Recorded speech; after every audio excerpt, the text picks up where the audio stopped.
That pure spirit knew everything. If I looked at a person, I knew their whole life. I knew everything about them. I never judged them and I loved them. And then there was another one, the nurse and the doctor. It was the same thing. I knew everything. But the point I'm trying to make here is that I realized that it's not that I knew everything about them. It's just there was no I who was being aware, just awareness itself knowing itself. So there was no separation at all. And the first knowing, the first feeling of real intelligence, which is known as oneness, began to seep in into my soul, into my being. That we are complete, but yet and not in the form we think we are. We think so much in separation that we can't conceive of it being different. But then again, what you can't conceive is natural because you're not ready for it yet. So as we begin to expand more and more, we begin to understand things that before there was no way we would understand it. Okay? But in truth, just like when we dream, we, do you ever think you're aware with people, you're moving around, but somehow you're not aware of your own body, right? Yeah, that occurs quite often for me. Right, yeah. It's almost like I'm a passive, like when you're at a movie theater instead. But it feels so real at the moment, right? Right. So sometimes I feel like I'm a player in a dream, and other times the dream seems to occur and I don't interact with it. Right. Yeah. So that's sort of like that's almost like what I love what you just said, because it just triggered something in my mind. I never asked that question before. Is what appear in my when I realized that nothing outside of my consciousness is real or exists, and then I had the question: is what was within my consciousness real or exists? Right at that moment when you triggered it, I suddenly understood what the course meant when it said everything's an illusion, because because there's an implication that there's duality. There's me and my consciousness. Yeah. And then when you talked about your last NDE experience and the oneness, and you said we can't even conceive of it because it's beyond mind. It's beyond conception. Beyond mind. And you see, this is the whole point. We live so much from mind. We study psychology. We study, oh my God, you name it. Okay. But it's all mind. Everything we study in mind. Every degree a person has to go to university, it's all mind. Okay, but there's going to come a time when all that will be wiped out, and all that we learn is what is. So reality, or what is beyond conception. And beyond conception, right? Conception, by definition, is sort of imagined, so it's not reality. So we go beyond. No. Reality is beyond. Non-duality is the reality. It's the reality. It's the reality. And it's but this means that when we are in non-duality, we have all intelligence. So the ability to feel, to know, to understand is there. But you understand and know things that before you were incapable of even touching. Okay? So this is the whole point. This is the growth of us as we are being. The being itself is spirit. It's never been anything else, but believed it to be the body. And because of that, we go through turmoil. We go through that. But why do we suffer so much? We don't actually, we call it suffer is because we ourselves need to go through that pain somehow to understand that pain was created by us through unawareness. The body couldn't take the truth. It couldn't understand the truth otherwise, but somehow through going through it, it awakened.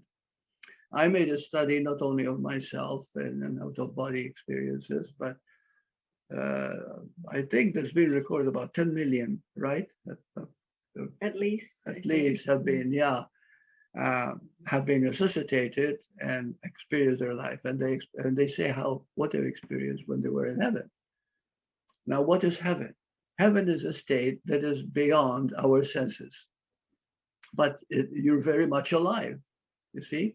But we cannot conceive of being alive without being a body, moving, touching, but making love, this and that. But at the same time, the real movement, the real happiness, the real joy is the qualities of being. Okay, the only way to have an example here would be the dream. Mm-hmm. And the dream, you're very much alive, right? That's right. Very much you, but yet there's no you. That's right. Yeah. You've got to get See, it I never right. thought of it till this very moment. Yeah. It never occurred to me that the difference between a dream where I'm a player in the dream and a dream where I'm not a player in the dream is the beginning of the end of duality. Yes. Yeah. Very good. Yeah. So this is what we're going to, you don't have to agree with me or not agree with me. And I apologize for my moments of hesitation here because I made plans and I lost them all. But you see, why did I lose them? Is because I'm careless? No, because the Holy Spirit, which I believe is always with me, made me lose them. So that Burt, get rid of any plans you make. You're not that bright, Burt. And so it says, go into your feeling because then I'll talk through you. You see? And of course, everybody's got the Holy Spirit. Okay. The Holy Spirit is the highest part of you, the one that is conscious, the one that is aware. This is not a religion. This is not a philosophy. You know, it has nothing to do with churches or even a belief system. It is like when we talk about God. People says some people have said there is no God, which is absolutely absurd, because oneness is itself God. You know, oneness is all there is.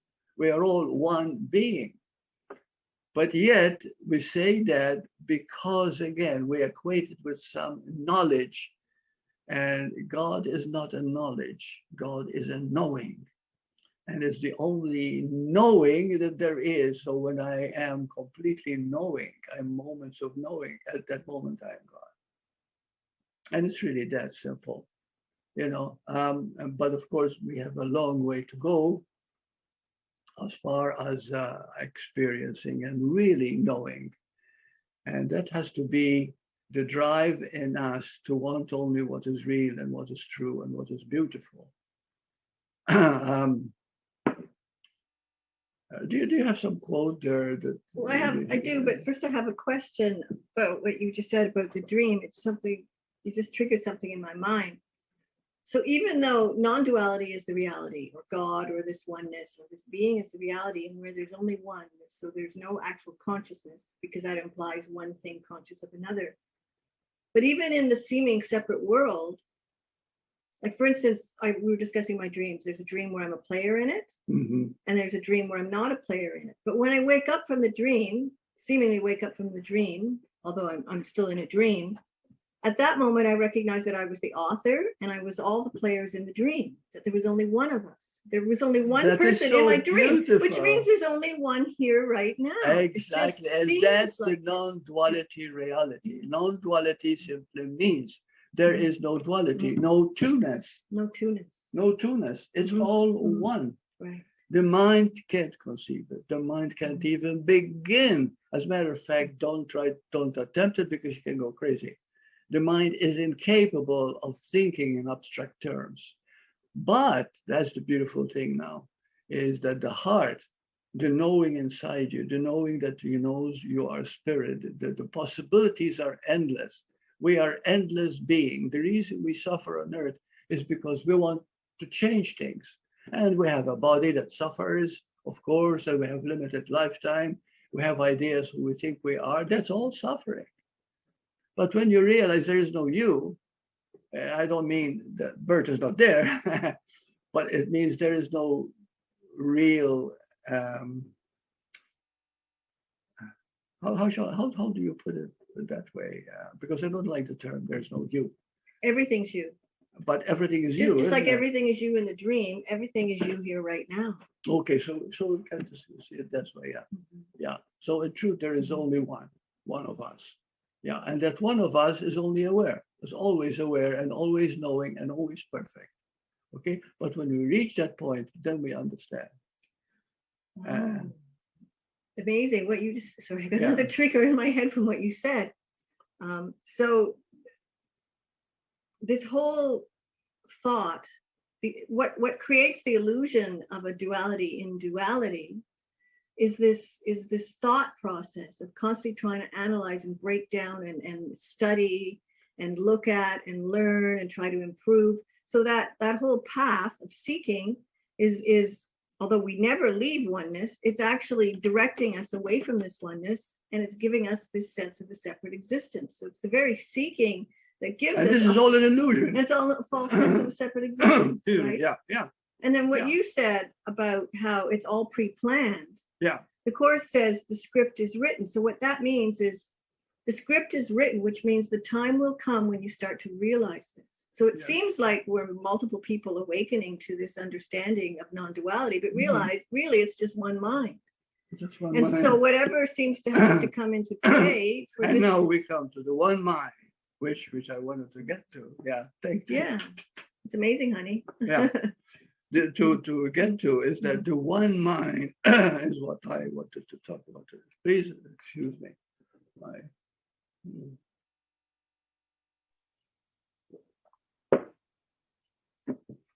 The one mind is all there is. And it's not a mind, it's one being. The scriptures tell us that Jesus was, a picture here drawn by a 7-year-old girl artist, fantastic picture, said that Jesus actually appeared as a form with a thinking mind, and yet he wasn't even there. In other words, okay, but I don't want to make it too hard to even understand. In other words, he knew that he was everything. He was the one, you see? And then he said, I and the Father are one. And Father, of course, referred to the God. And God is the oneness that we all are. And oneness is a fact because there's only one of us. And we're all feeling one another. Now, what is that one ingredient that makes all the difference?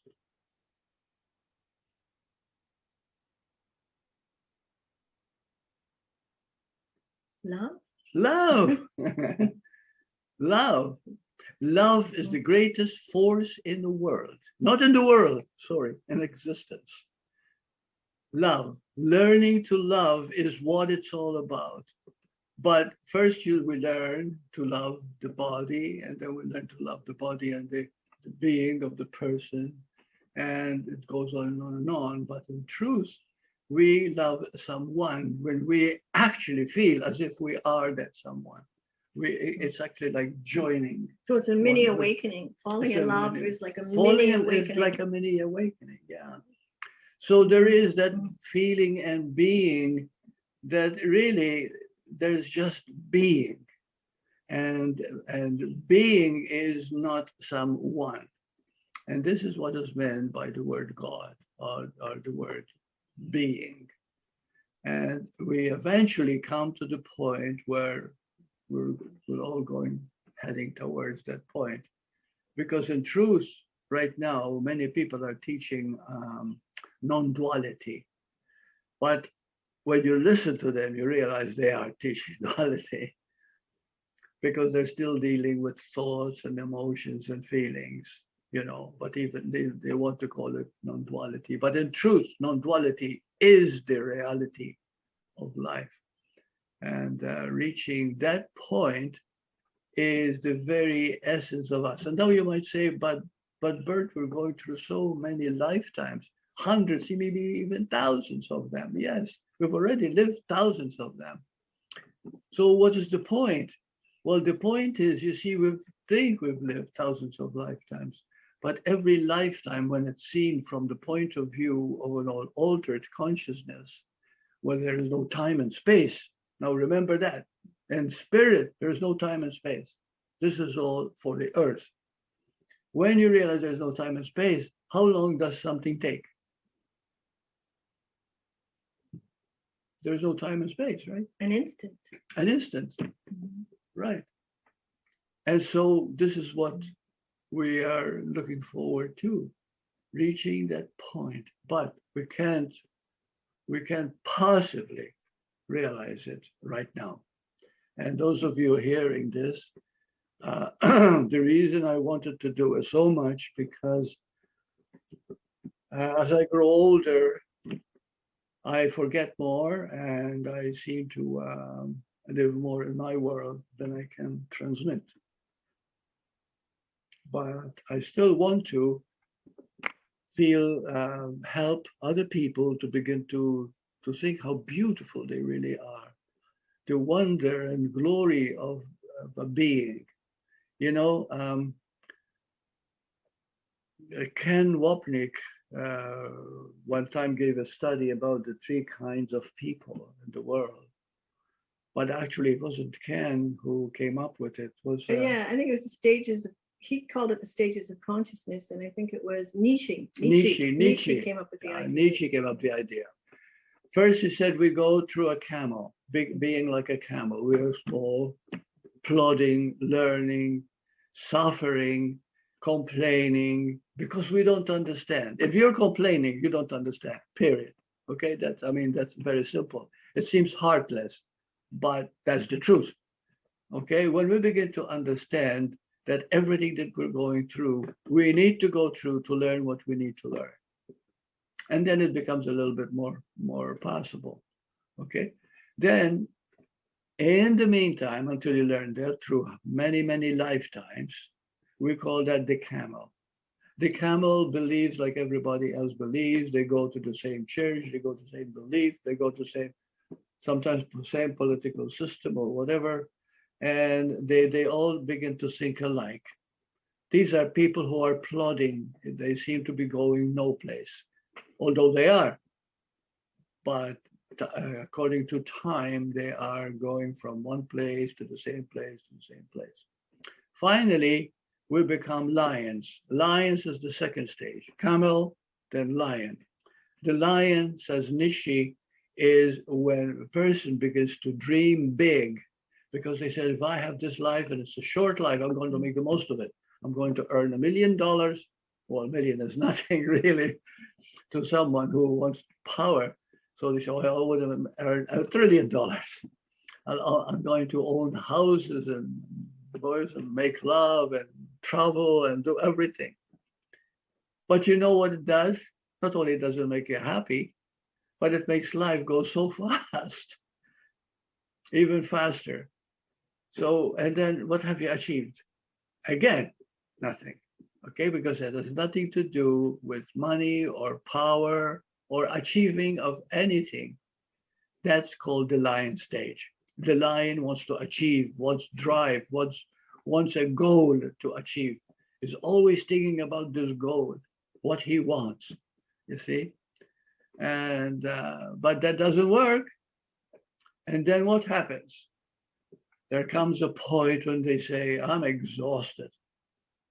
You know, I've got all the money, everything, but now I'm dying of cancer.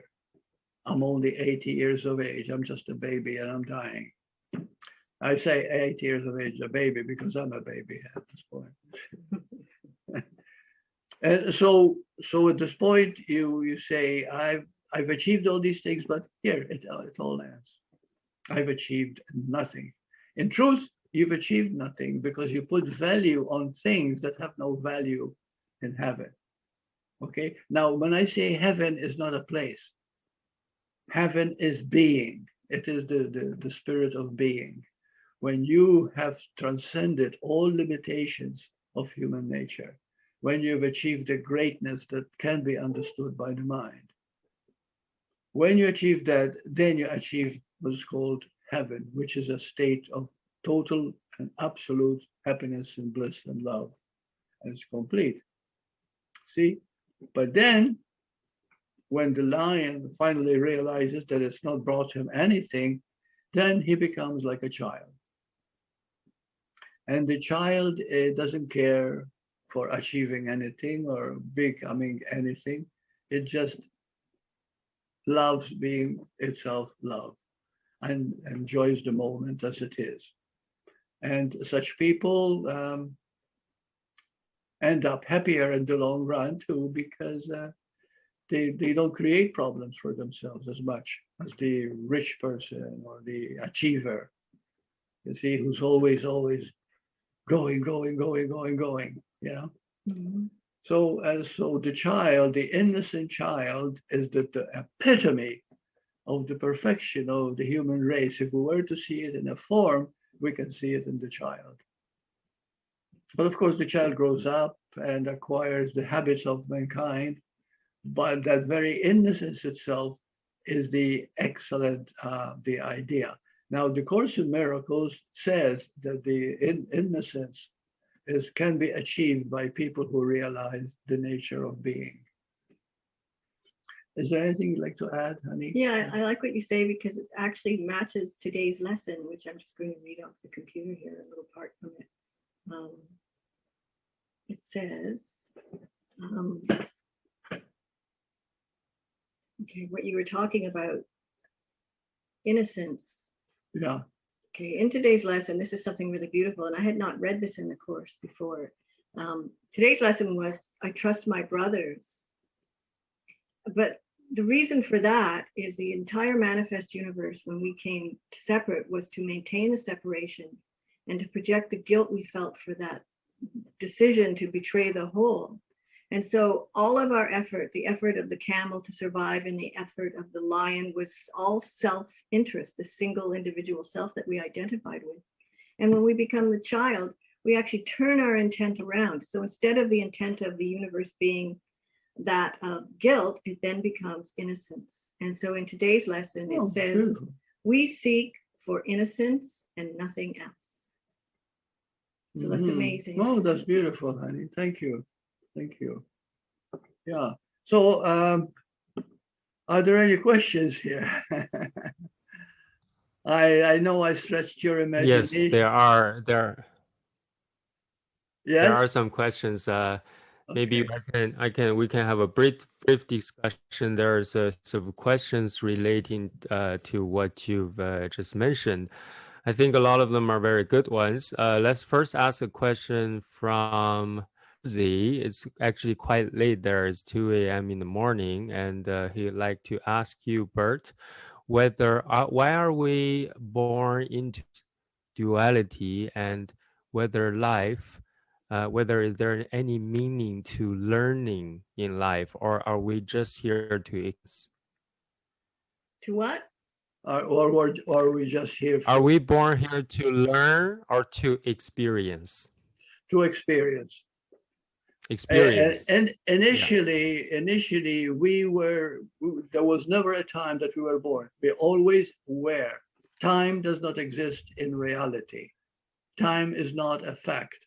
It only exists to the world, okay? So that takes care of time. But then there was a rebellion among the beings which said, I want to experience for myself. I want to know what it's like to be separate. Which of course was in a millisecond in which it happened. And that created consciousness, okay? This is when pure awareness became consciousness.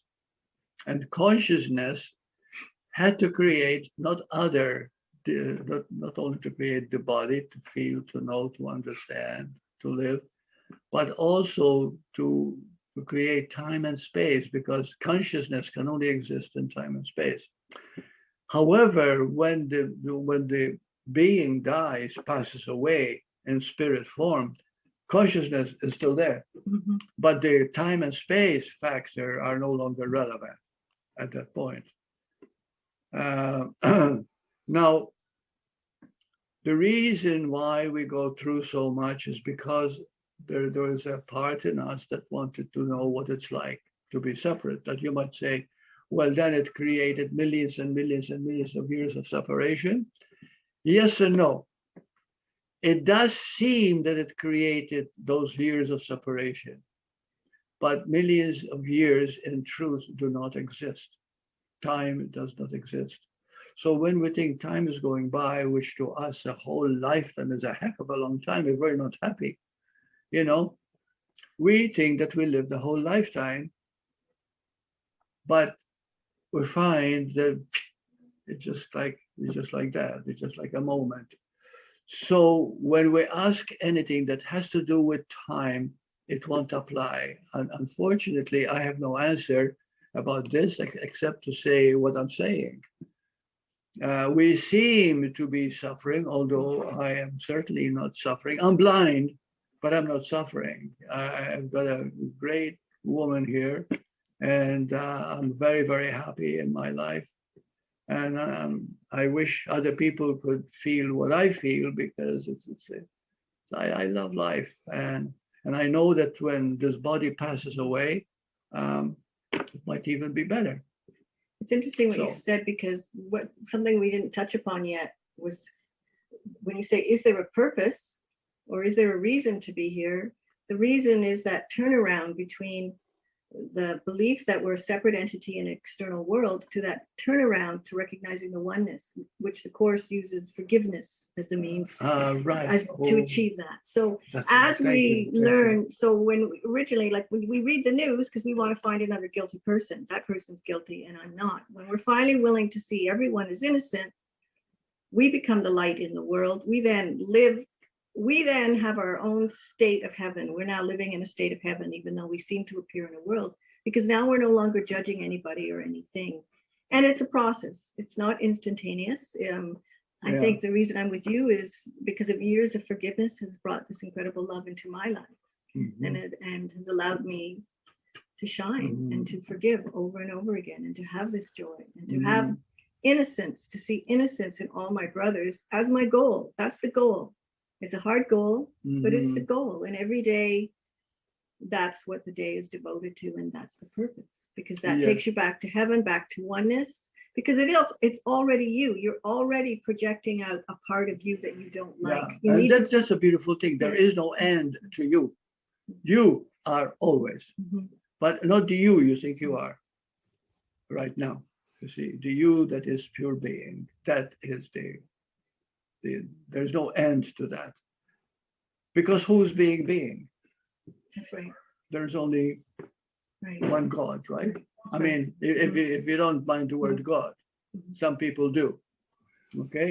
But there's only one of us. That one of us, the oneness itself, is the one being. All the happiness and the joy is in there. When I was in hospital, I experienced that. Even though I saw the doctor wasn't faithful to his wife, I saw the truth of how he lived his life. I saw the nurse of her double life too. And I saw the guy there, and I saw all that, and I couldn't judge them because I loved them.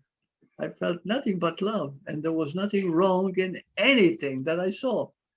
And then it was later that I realized I saw all that at that moment of my death experience is because at that moment there was no Burt. But at the same time, it was I am who experienced all that. So that's the oneness, you see? So that's our purpose, is to go back to the oneness, really. Go back to the oneness, and that is the whole that is the whole journey. We go through so much seeming turmoil and trouble and understanding. Like, for example, when psychology came into being, I played psychologist too at the UBC, and I realized I'm living a lie. Psychologists even believe that the brain causes consciousness, and I saw so many flaws in it. My God, I thought, but the point is that I wasn't disgusted with the system that we have. It's just that it's not for me. And when we realize that everything that is being taught that is not spiritual is not true, and it doesn't last, and it only brings pain. And we're always learning all the time that the things that are made of duality, which is practically everything, because duality means two opposing forces. As long as there is duality, there's going to be pain and suffering, and so that's the way it is. Oh, and incidentally, talking about suffering and pain,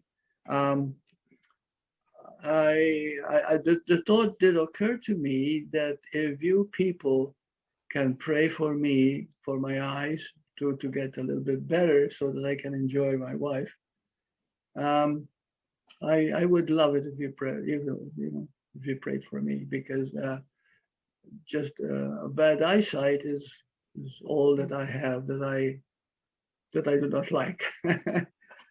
And anyway, so I thought maybe you'll do a good turn, and I can do you another good turn by giving you another juicy tale like we did today. Anyway, are there any other questions? Yeah, we do have a series of questions from Ali, which is surrounding free will, whether human beings, we have any choice or free will, whether our actions should be punished or rewarded. That is so beautiful, that question. And also related that. That question is so beautiful because it is so relevant right now. Let me say this. First of all, we don't have free will. No.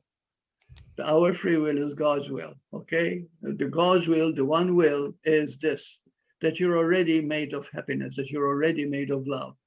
It's a matter of you to realize it, and that we live from the will. That one will, you know what that one will is? What is that one will, honey? Love. Love. To love one another as I love you. That is the will. You see, that is the one will. We turn against that will every time we hate our neighbor. We dislike someone. We fight against someone. Okay, so that answers the free will. There is no free will, really. In truth, there isn't. There is only the will of the one that we are. Another case in point that she asked is, do we suffer punishment for what? Not really. We punish ourselves. So if you feel guilty about something, it is the guilt that is punishing you. But if you do not suffer guilt, you're not being punished, are you? Okay. So there is no right or wrong. There is only learning what is love. And so what we call wrong is that which prevents us from feeling love. Every time you do not love something or someone, you're separating.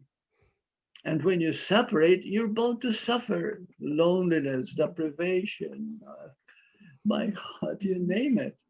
You see, whenever there's no love in your heart, you're suffering. And I mean suffering. That's beautiful, because it just something clicked in my head. That's why forgiveness works. And that's why we can see the results immediately. We're projecting our guilt onto another. And you could say, I don't believe it. But the moment you offer mercy, and this is all done on the thought level, this isn't a world level, it could be an action level, but it's done on the thought level. The moment you offer mercy, you're going to notice you're happier, because we're one, you're actually forgiving and healing your own guilt. Yeah. So what you said, it was amazing. Yes, thank you. It was beautiful. So yeah. Ali happens to have an example. He says, if my neighbor is irritant, that means I'm destined to have this kind of neighbor, or am I making a choice of having this neighbor? That's very intelligent question. Both. He actually created that situation so that he can learn to be more patient. Yeah, things do happen to us to test us, to bring us to the point where we can be still loving, despite the fact that we get irritated. You see, and that is the whole point. The whole point is that if, because you're blind, you're going to complain all the time and be separate and different, and well, that's increased suffering. And of course, it doesn't help the situation. But when you learn to forgive it and move through it and learn what needs to be learned, then by itself will bring the blessing of what seems to be a problem at that time. Right now, I don't know what made me blind. I don't know why it exists, but and I'm not happy about it, but I'm not desperate. And so, but I do believe that if I can bring a band of people together to pray for me, I think it will help bring my side back. And maybe what that has done is that we have proven that prayer works. And there's oneness. And then there is oneness, right? So every time you pray for somebody to help them, the moment you help someone in your mind, in your heart, you are helping yourself too. because that is the highest love. You're bringing together all the time. See, so that is the key, really. You know, life is not an easy one to live. Yes. Yes. Well, there's another question from Ali. Says God is knowing and close to us, like our breath, very intimate to us. Then why there are veils between God and me? Why there's to be veils, barriers, or things First that of all, obstruct? okay, this is very important. We think of God as someone or something. That's our first mistake. God is, just like saying the sky is. It is there, but it cannot be seen by physical eyes. He is God. You are God. You cannot be separate from that. But you see, you're seeing yourself as an individual. You're seeing yourself as separate. You're seeing yourself as an ego. And don't mind me saying that, but your question kind of needed this answer. And you're seeing yourself as separate. That in itself is how you're thinking about yourself. You are not separate. You are part of the whole. When you realize that you are the very thing you want more than anything, then you begin to share it in your spirit, in your own being. And somehow or other, life has a way of bringing rewards. My great reward was finding someone like Suzy. See, it just happened almost like an accident, but it wasn't, was it?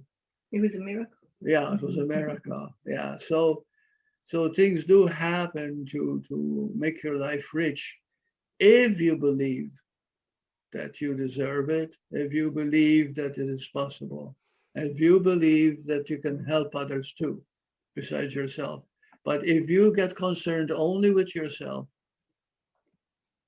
then you can't achieve anything really, because we are one.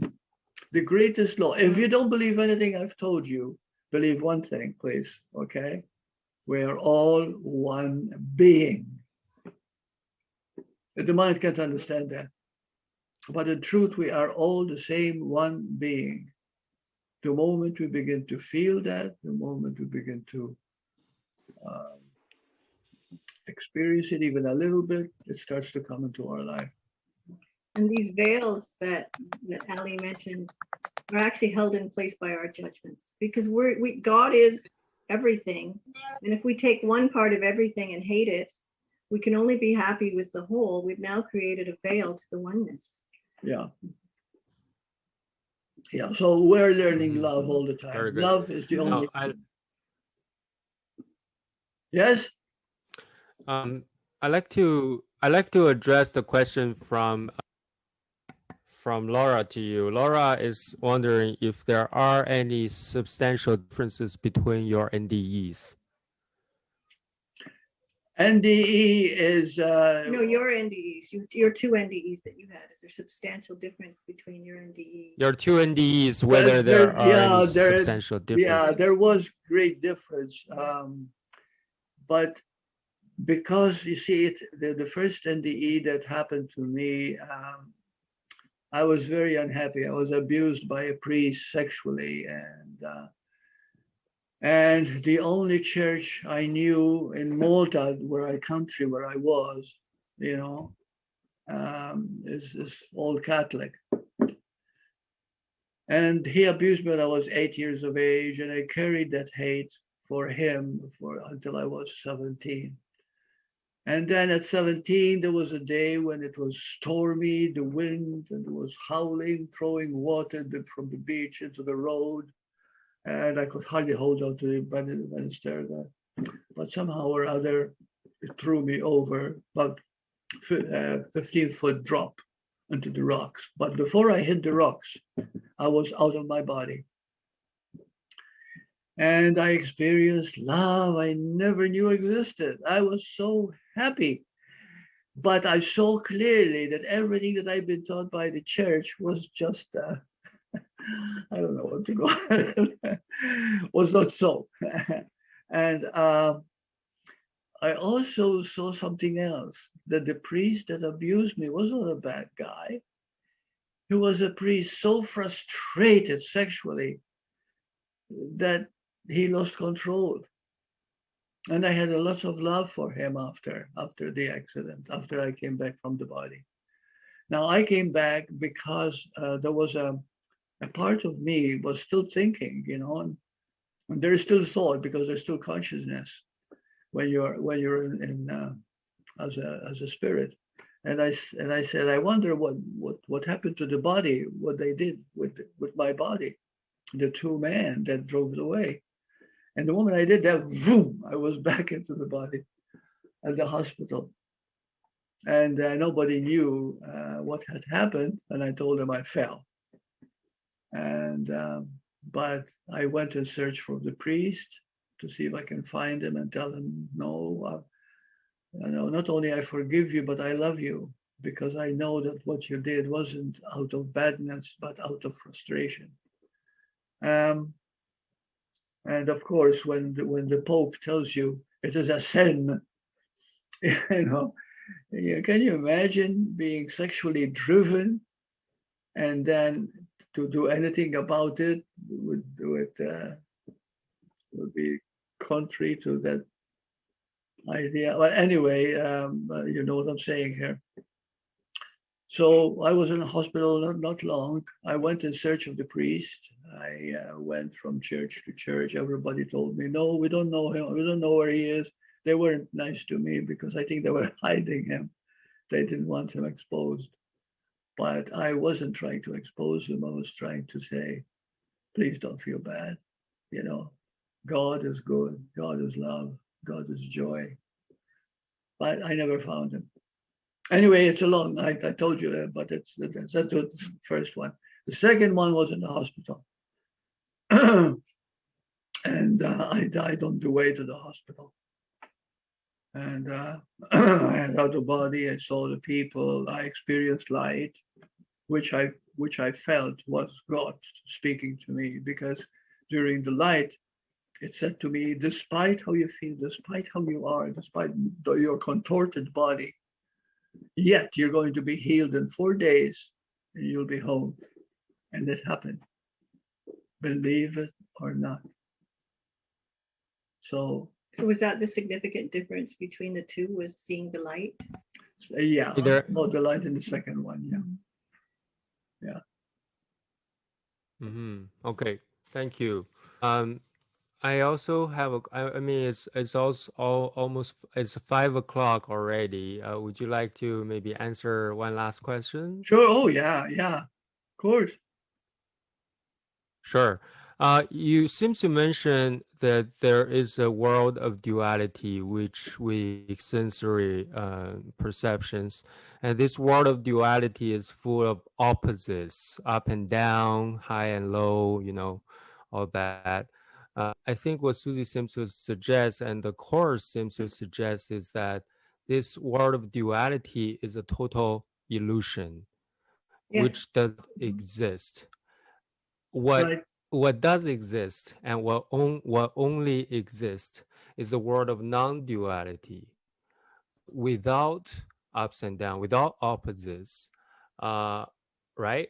Now, the question arises that when we are talking about life stages, the 3 stages, the lion, the baby, the lion, the child. Now, there seems to be everything we talk about seems to be happening in a world of duality, which means in this world. Otherwise, we will not be able to talk about. Another example would be your eyesight. For your eyes to see, this only happens in the duality. It would not happen. It does not need to happen in the world of non-duality.